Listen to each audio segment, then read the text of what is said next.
Is a land of immigrant. America में जितने लोग हैं वो सारे के सारे लोकल लोग हैं, वो कोई वेल क्वालिफाइड नहीं होते। अमेरिका की सक्सेस का राज ही ऐसा है कि आप किसी जर्मन को बुला लीजिए, ओपेनहाइमर को, और अपना बम बनवा लीजिए, बोलिए ये अमेरिकन बम है। This is what America is, this is the beauty of America ना। आपके पास वो किसी आप उनको सुंदर पिचाई को बुलवा दीजिए और अपना हेड बना दिए, बोले ये अमेरिकन ड्रीम है।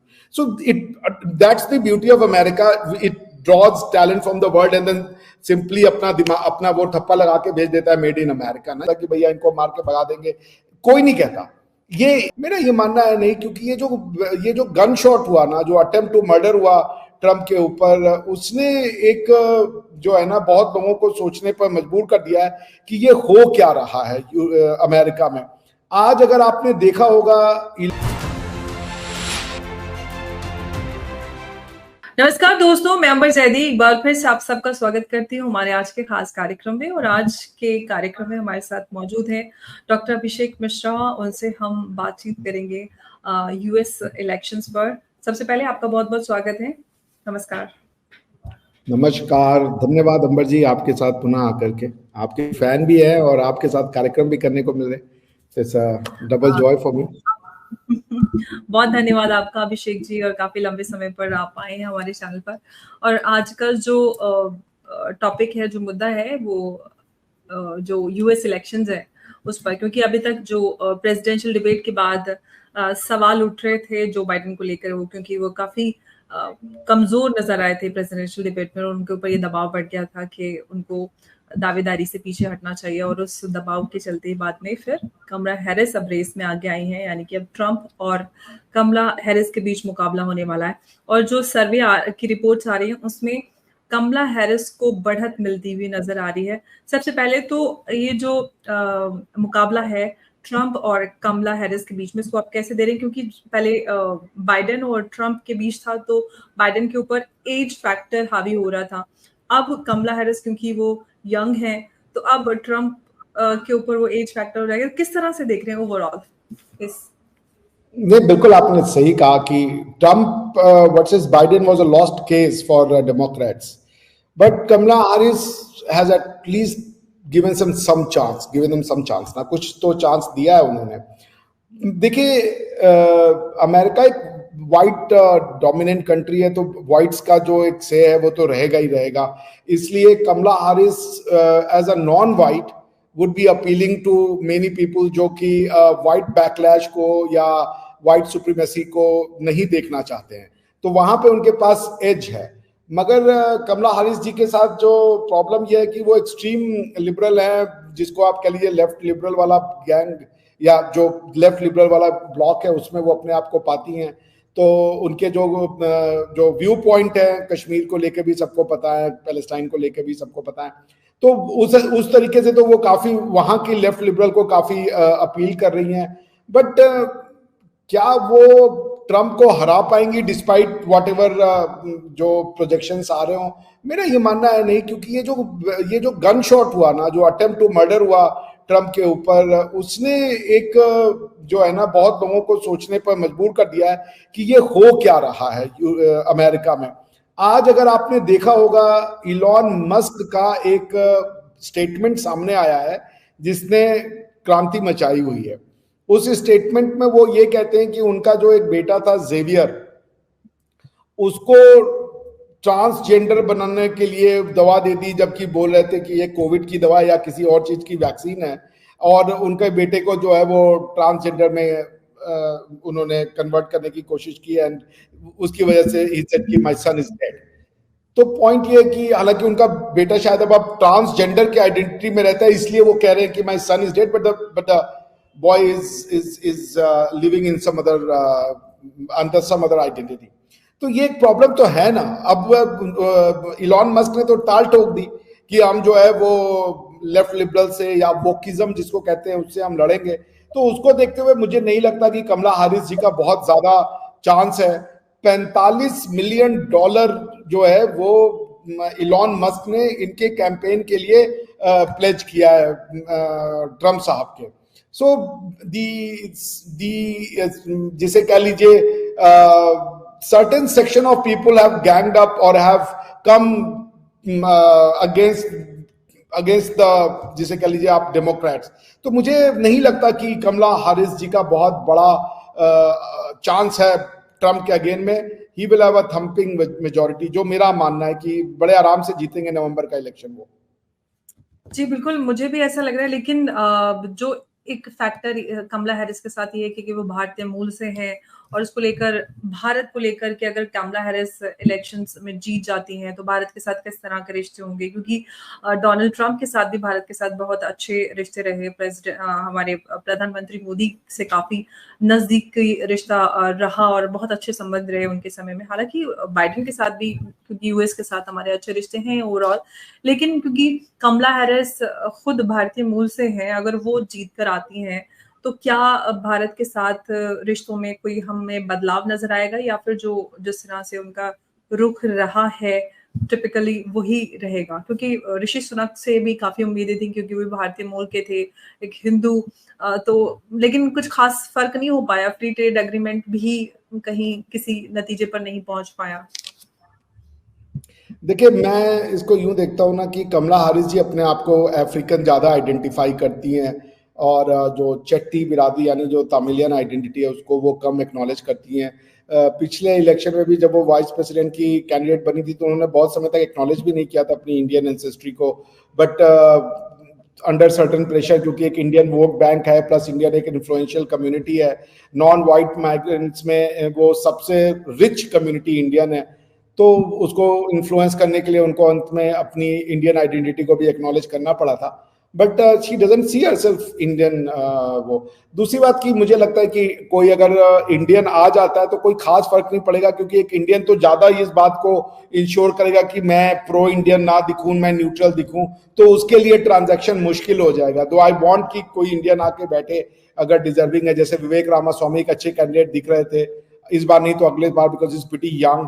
उसी तरीके से निकी हेली जी हैं, she is also a promising candidate. तो वो आए बने, लेकिन मुझे नहीं लगता कि कमला हैरिस जी के आने से कोई बहुत ज्यादा संबंधों में असर पड़ेगा। हालांकि इंडिया और अमेरिका के संबंधों में एक बाई पार्टीजनशिप है, यानी कि रिपब्लिकन्स और डेमोक्रेट्स दोनों में एक ही है कि इस रिलेशनशिप को तो हमें किसी भी कीमत पे आगे ही बढ़ाना है। There is no looking back. कल ही मैं किसी अमेरिकन थिंक टैंक को सुन रहा था, वो ये कह रहे थे कि अगर चाइना की राइज को कोई रोक सकता है और पीस को देयर बाई इंश्योर कर सकता है, तो वो है राइज ऑफ इंडिया। इसलिए rise of India is not the rise of just a country, it's the rise of hope, rise of peace, it's rise of, जिसे समझ लीजिए, एंटी जो हेजेमनी है चाइना की, उसके अगेंस्ट में। सो मेनी इंटरनेशनल जो एक्सपर्ट्स हैं, स्ट्रेटेजिस्ट हैं, वो ये कह रहे हैं कि India must rise, and this will ensure कि एक पीसफुल इंडो पैसिफिक होगा, पीसफुल जो साउथ चाइना सी का बॉर्डर है, और एक फ्री फ्लो ऑफ ट्रेड होगा। दिस इज हाउ आई सी। जी, लेकिन अभिषेक जी, क्योंकि हमने देखा है कि पिछले कुछ सालों में कई सारी ऐसी वॉर्स हैं जो सामने आई, चाहे हम रशिया यूक्रेन वॉर की बात करें, इजराइल हमास कॉन्फ्लिक्ट की बात हो, तो ये ऐसे कॉम्प्लिकेटेड इश्यूज हैं जो कि जिसको लेकर यूएस को भी काफी कुछ झेलना पड़ा है, काफी सवाल खड़े हुए हैं, और इसको हैंडल नहीं कर पाया यूएस।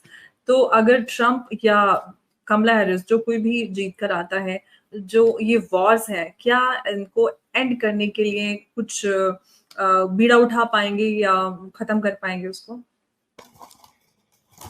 ऑनेस्टली, जो पैलेस्टाइन इजराइल वॉर है या पैलेस्टाइन इजराइल हमास वॉर है, no matter how do you see it, दुनिया की कोई शक्ति on the face of earth नहीं है जो इसको खत्म करा सके। बिकॉज ये डिस्प्यूट कोई मिसअंडरस्टैंडिंग की वजह से नहीं है, ये डिस्प्यूट इंटेलेक्चुअल है, ये डिस्प्यूट सोशल है, ये कल्चरल है। तो आपको इसको इंटेलेक्चुअली चैलेंज करना पड़ेगा, इसको सोशली चेंज करना पड़ेगा, और कल्चरली फाइट करना पड़ेगा। सो दे आर नॉट फाइटिंग एक वॉर जिसमें कि कोई ट्रीटी में ऑब्लिगेशन चेंज कर दिए जाए तो लोगों का बिहेवियर चेंज हो जाएगा। वो एक दूसरे को दूसरी नजर से देखते हैं, ठीक है ना। देखिए, ऐसा नहीं है कि दुनिया के अलग अलग जमीन के हिस्सों पे किसी का कब्जा नहीं है। आज का जो तुर्की है वो 4 से 5% यूरोपियन जमीन को लेकर के बैठा हुआ है, पर यूरोपियंस तो वहां आतंकवादी घटनाएं नहीं कर रहे हैं, या कोई यूरोपियन ये नहीं कह रहा है कि हम तुर्कों को मार के भगा देंगे, उनकी जिंदगी जीना मुश्किल कर देंगे। उसी तरीके से आप देख लीजिए, हिंदुस्तान की जमीन पे, हिंदू भूमि पे पाकिस्तान बना हुआ है, कोई ये नहीं कहता कि भैया इनको मार के भगा देंगे। कोई नहीं कहता। ये इजराइल और पैलेस्टाइन का वॉर, ये एक आइडियोलॉजिकल थियोरिटिकल वॉर है। इसमें जब तक आप नहीं गुजरेंगे जिस व्यवस्था से यूरोप गुजरा, क्रिश्चियनिटी में प्रोटेस्टेंट और कैथोलिक्स के नाम पे मतलब इतनी हत्या की गई है। द 30 इयर्स वॉर, अगर हम सिर्फ एक एग्जांपल ले लें, जिसके बाद ट्रीटी ऑफ वेस्टफालिया साइन की गई थी, वो क्या था? That Christians divided in form of Catholics and Protestant एक दूसरे को मार रहे थे। क्यों मार रहे थे वो? तो उसका सोल्यूशन क्या निकाला गया?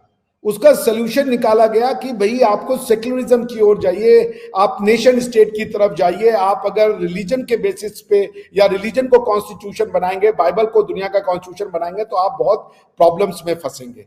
The same thing is there. मुझे नहीं लगता कि कितने Camp David accord, Abraham accord, ये पीस प्रोसेस, वो पीस प्रोसेस, कितने तो हो चुके हैं, कुछ हुआ नहीं हुआ। जब भी मौका मिलेगा कोई हमास उठेगा, वो जाकर के 1000-1200 जूस को मार देगा, क्योंकि उसको लगता है कि इनको मारने से हमने एक अच्छा काम किया है। प्लस मेरे जितने फ्रेंड्स थे पढ़े लिखे अंबर जी, जिन्होंने पीएचडी किया इकोनॉमिक्स में, वो भी यूके और इटालियन यूनिवर्सिटी से, वो सारे के सारे खुश थे। उन्होंने कहा बहुत अच्छा किया हमने इनको मारा। तो मैं डॉक्टरेट लेवल की बात कर रहा हूं लोगों की, जिन्होंने सारी उम्र यूरोप में अपनी शिक्षा पाई है। ये उनके अप्रोच थे। They were very happy and ecstatic about it. तो मुझे नहीं लगता कि ये कोई अमेरिका में कौन हेड ऑफ स्टेट बन रहा है और कौन हेड ऑफ स्टेट नहीं बन रहा है, इससे कोई इजराइल हमास के पीस में या उसमें कोई बेहतरी होगी, नहीं होने वाली है। फॉर एग्जाम्पल, जब भी बात होता है कि गाजा को इजराइल ने ब्लॉक कर दिया है, उसको आगे नहीं जाने देता, भाई वो तो ना तो जॉर्डन ही पैलेस्टीनियंस को अपने अंदर ले रहा है, ना तो इजिप्शियंस भी ले रहे हैं। अगर एक जगह से रास्ता बंद है तो बाकी 2 रास्ते खुले हैं, आप वहां भी तो जा सकते हो ना। सो मुझे नहीं लगता कि, टू बी ऑनेस्ट, इसका कोई सोल्यूशन है। इसका सोल्यूशन है सेक्युलरिज्म। इसका एक ही आंसर है, डिसोसिएट पॉलिटिक्स फ्रॉम रिलीजन। और ये जो रिलीजन है वो तो इतना गफलत का शिकार है, अब्राहमिक फेथ ना, इतनी कंफ्यूजन है जिसको कि आप समझ नहीं सकती।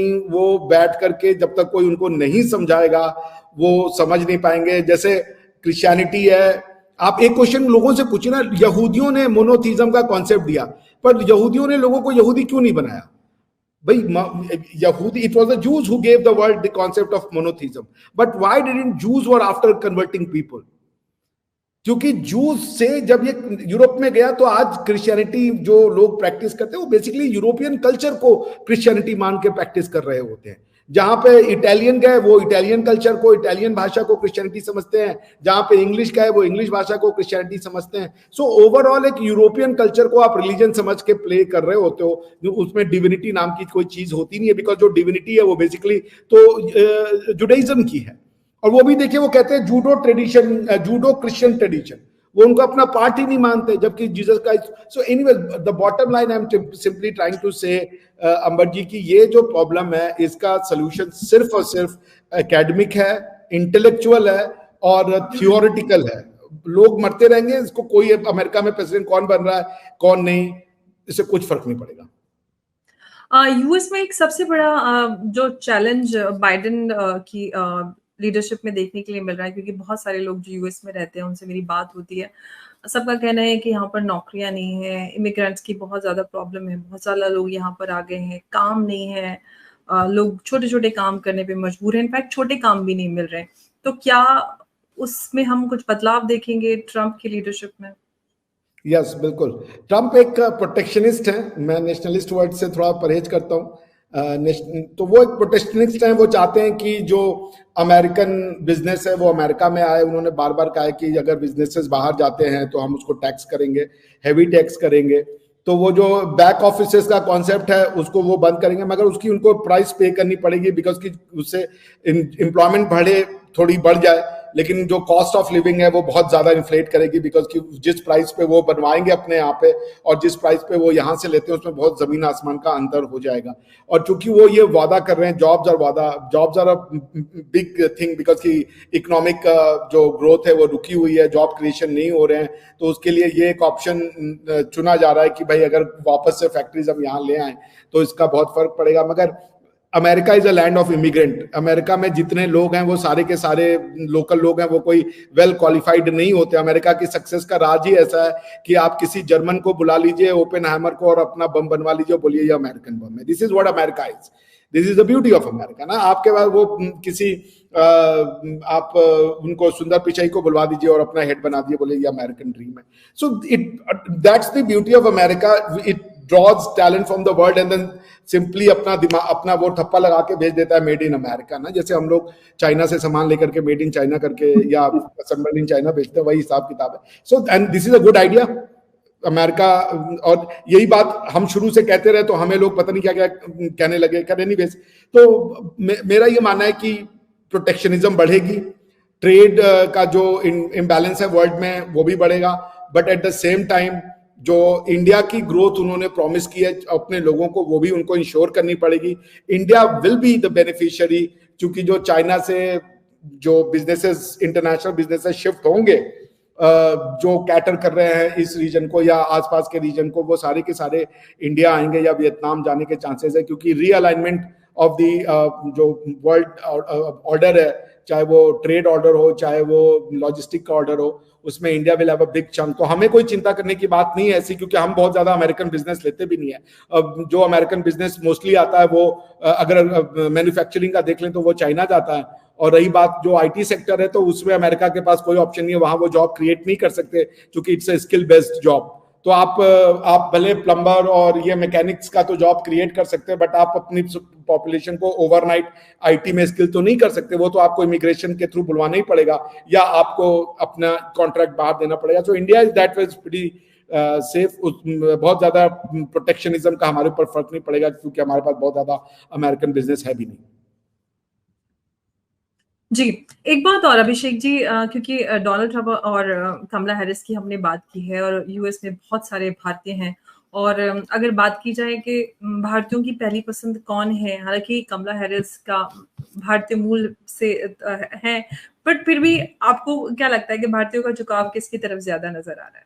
ट्रेडिशनली जो मेरे फ्रेंड्स रहे हैं, क्योंकि डेमोक्रेट्स प्रो इमिग्रेंट रहे हैं हमेशा, उनका ये परसेप्शन है, तो वो एंटी वाइट रहे हैं या वाइट नेशनलिज्म से वो फाइट करते रहे हैं। और अनफॉर्चुनेटली वहां भी वाइट नेशनलिज्म एक वोकिज्म का शिकार हो गया, कि जो वाइट बेचारे नेशनलिस्ट नहीं भी हैं या वो एंटी रेसिस्ट भी नहीं है, वो सबको ही रेसिस्ट बना देते जस्ट बिकॉज वो अगर अपनी बात कहना चाहते हैं, तो वो भी उस बात का शिकार हुए। तो इंडियंस ट्रेडिशनली डेमोक्रेट्स के ही रहे हैं, पर अब धीरे धीरे एक जिन इंडियंस का इंटरेस्ट पिविट हो गया है वहां पे, जो थर्ड जनरेशन फोर्थ जनरेशन है, वो देखिए मोस्टली रिपब्लिकन्स में आए हैं। निकी हेली रिपब्लिकन की हैं, उसके बाद आपका ये जो विवेक रामास्वामी है वो रिपब्लिकन के हैं। तो एक ग्रोइंग रुझान है इंडियंस का रिपब्लिकन में, मगर ये वो हैं जो ऑलरेडी इमिग्रेट भी इंडियन है। जी, JD Vance, yes correct, JD Vance की वाइफ भी इंडियन है। So Indians are running the world, और वो चलाते ही रहेंगे अब आने वाले समय में। बिकॉज देखिए, हम लोगों की खास बात ये है ना अंबर जी, हम हो गए, आप हो गए, हम लोग की खास बात क्या है कि हम दुनिया में सबके साथ घुल मिल जाते हैं। हमारे अंदर सेंस ऑफ परायापन नहीं है। ये हजारों साल से ये जो हमें शिक्षा दी गई ना, एकम सत वाली या ये वसुधैव कुटुंबकम वाली, अहम निजः परोवेति गणना लघु चेत साम उदार चरिता नाम तू वसुधैव कुटुंबकम, इसने एक माइंडसेट बनाया। हम किसी को पराया मानते ही नहीं। हम अमेरिका में जाएंगे, हम अमेरिकन से ज्यादा अमेरिकन हो जाएंगे कि हम अमेरिकन की तरह सोचने लगेंगे, उनके इंटरेस्ट की तरह। एक इंडियन कभी जर्मनी में जाके ये नहीं सोचता है कि यार इसको कैसे इंडिया बना दें, कैसे यहाँ का कल्चर चेंज कर दें, या कैसे यहाँ के लोगों की हम मान्यताओं को चेंज कर दें ना। वो जब जाता है ना, तो वो रियली एसिमिलेट होता है और वो वहां के कल्चर को प्रिजर्व करता है, इंजॉय करता है, बल्कि एडॉप्ट करता है। ठीक है ना। जैसे नाइजल फराज यूके के, जो जिनकी वजह से ब्रेग्जिट हुआ, ब्रेग्जिट के अगर दो कल्प्रिट माने जाते हैं तो एक है नाइजल फराज, दूसरा है बोरिस जॉनसन साहब। नाइजल फराज साहब का एक स्टेटमेंट है जो अभी it's doing round on YouTube, जिसमें नाइजल फराज साहब कह रहे हैं कि अगर ब्रिटेन में कोई इंडियन हिंदू फैमिली है तो 3 चीज आपको अश्योर्ड मिलेगी। नंबर 1 कि इंतहा के पीसफुल लोग होंगे, नंबर 2 कि शादियां नहीं टूटेंगी, लॉन्ग लास्टिंग मैरिजेस होंगे, और नंबर टीन की एजुकेशन उनका प्राइमरी इंटरेस्ट होगा। आप समझ रही हैं, ये this is what Indians have earn. तो इंडियन डू नॉट गो कि हम इसका लैंडस्केप बदल देंगे, हम इसको इंडियनाइज कर देंगे, अब सिर्फ मंदिर बजेगा, अब यहाँ से लोकल भाषा गायब, लोकल कल्चर नो। मैं जब जनवरी जाता था तो मुझे भी, अगर कुछ लोग जैसे आके जर्मनी को भी चेंज करने की बात करते थे, जो इमिग्रेंट्स आ रहे थे, हम लोग को भी गुस्सा आता था कि why let it be German, Germany is for Germans, France is for French, the way we say कि इंडिया इज फॉर इंडियंस, ठीक है ना। तो वो चीज जो है ना, इंडियंस को एक्सेप्टेबल बनाती है।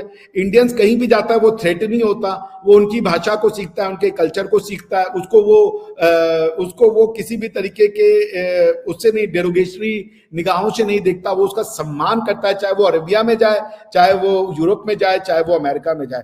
This is what makes Indians acceptable and lovable, adorable across the world. You don't feel threatened with Indians. ठीक है ना। 100 में 100 लोगों को खुश नहीं किया जा सकता। आपको 100 में 20 लोग बोलेंगे ये इंडियन है, ये है, हमारा जॉब चुरा रहा है, वो ऐसे 20 मूर्ख लोग हर समाज में होते हैं। मगर एक लार्ज परसेंटेज ऑफ सोसाइटी जो है वो इंडियंस के आने से थ्रेटेंड नहीं होती, अपने कल्चर को लेके। इकोनॉमिक अपॉर्चुनिटी को लेके थ्रेटेंड होना एक अलग चीज है कि ये मुझसे ज्यादा जॉब ले रहा है, मुझसे ज्यादा अर्न कर रहा है, that's a different thing. But culturally they feel secure, lingually they feel secure. उनकी बेटियों को लेकर के वो इनसिक्योर नहीं होंगे कि ये हमारे बच्चों के ऊपर कोई गलत नजर डालेंगे। और वो अपने ओवरऑल एटमॉस्फेयर में, ये अगर कोई इंडियन बगल में आया है तो he will not lose sleep कि कल को मेरे घर में क्या हो जाएगा। That's what makes us Indian and acceptable. तो जेडी वांस साहब की वाइफ भी हैं, तो मतलब इंडियन तो रहेगा ही। मतलब आप समझ रहे हैं ना, अभी तक हम उनका कॉर्पोरेट चला रहे थे, पूरा कॉर्पोरेट यूएसए का इंडिया ही चला रहा है। अब पॉलिटिक्स भी बहुत जल्दी हम ही चलाएंगे। आपको पता है, अगर समोसा कॉकस आपको याद होगा, जब प्रधानमंत्री मोदी गए थे तो उन्होंने इस बात को, इस टर्म को मेंशन किया था, समोसा कॉकस। एग्जैक्टली, समझ गया। एग्जैक्टली। तो लेकिन एक बात है, चाहे इंडियन यूएस में हो, जर्मनी में हो, या कहीं पे भी हो, खासतौर से अमेरिका की बात करें तो वहां पर भारतीयों को जॉब्स में फर्स्ट प्रेफरेंस मिलती है। वहां पर भरोसा भारतीयों पे किया जाता है। अदर देन अदर नेशन से आए हुए लोग, उनको इतना भरोसा नहीं मिलता है जितना इंडियंस को मिलता है। तो ये वो चीज है, वो सम्मान भरोसा है जो भारतीयों ने कमाया है इतने सालों से। और उम्मीद करते हैं कि ये भरोसा ऐसे ही बना रहे और भारतीय इसी तरह से तरक्की करते रहे, चाहे अमेरिका हो, लंदन हो, या फिर जर्मनी हो। लेकिन आने वाली यूएस इलेक्शंस में क्या होगा, ये आने वाला वक्त बताएगा, और हम इस पे बात करते रहेंगे। अभिषेक जी, आपका बहुत बहुत शुक्रिया हमारे साथ इस चर्चा में जुड़ने के लिए। नमस्कार, जय हिंद, जय भारत। जय Bharat. Thank you for inviting me. Thank you.